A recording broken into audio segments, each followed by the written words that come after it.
आज 27 फेब्रुवारी ज्ञानपीठ पारितोषिक विजेते साहित्यिक वि.वा. शिरवाडकर तथा कुसुमाग्रज यांचा जन्मदिन। महाराष्ट्राच्या सांस्कृतिक क्षेत्रातील कुसुमाग्रज यांचं योगदान लक्षात घेऊन राज्य शासनानं 2013 सालापासून कुसुमाग्रजांचा जन्मदिन मराठी भाषा गौरव दिन म्हणून घोषित केला। ज्या मराठी भाषेनं अटकेपार झेंडा रोवला त्या भाषेवर आज हिंदी इंग्रजी भाषेचं जोरदार आक्रमण झालंय।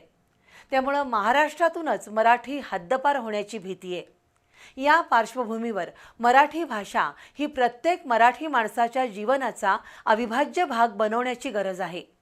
याबाबत विवेचन करणारं बी न्यूजचं विशेष वृत्त। सुरुवातीला ते गाणं टाकायचं आहे, मराठी भाषा गौरव दिन। आज मराठी भाषा गौरव दिन।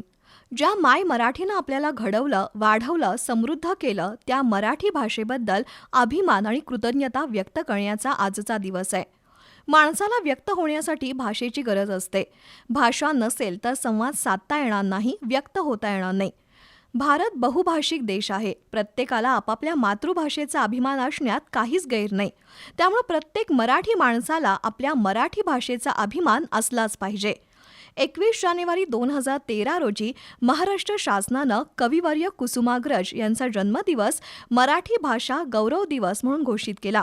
वास्तविक वर्षातील 365 दिवस मराठी भाषेबद्दल अभिमान आणि कृतज्ञता असलीच पाहिजे। गेल्या काही वर्षात इंग्रजी आणि हिंदी भाषेचा वापर रोजच्या संवादामध्ये वाढलाय। विशेषतः पुण्या मुंबईसारख्या शहरांमध्ये मराठी बोलणारी व्यक्ती मागास समजली जाते। त्यामुळे नव्या पिढीमधून मराठी भाषा वेगानं हद्दपार होत असल्याचं चित्र आहे। या पार्श्वभूमीवर अभिजात दर्जा मिळालेल्या मराठी भाषेचं जतन आणि संवर्धन करण्यासाठी जाणीवपूर्वक प्रयत्न करण्याची वेळ आली आहे। या माय मराठीनं अनेक दिग्गजांना घडवलंय। छत्रपती शिवाजी महाराज प्रत्येक मराठी माणसाचं आराध्य दैवत आहेत। शिवाय धर्मवीर छत्रपती संभाजी महाराज, राजर्षी शाहू महाराज, महाराणी ताराराणी यांनी मराठी इतिहास घडवला। शाहू फुले आंबेडकर, अण्णाभाऊ साठे यांचा समतेचा विचार मराठीतूनच व्यक्त झाला। लोकमान्य टिळक, स्वातंत्र्यवीर सावरकर, राजगुरू, महर्षी धोंडो केशव कर्वे, गोपाळकृष्ण गोखले, चाफेकर बंधू, आगरकर, क्रांतिसिंह नाना पाटील, नागनाथ अण्णा नायकवडी यांनी देशाच्या स्वातंत्र्य लढ्यात आणि समाज घडवण्यात सिंहाचा वाटा उचलला। तर संत ज्ञानेश्वरांनी मराठीचं वैश्विक रूप दाखवलं।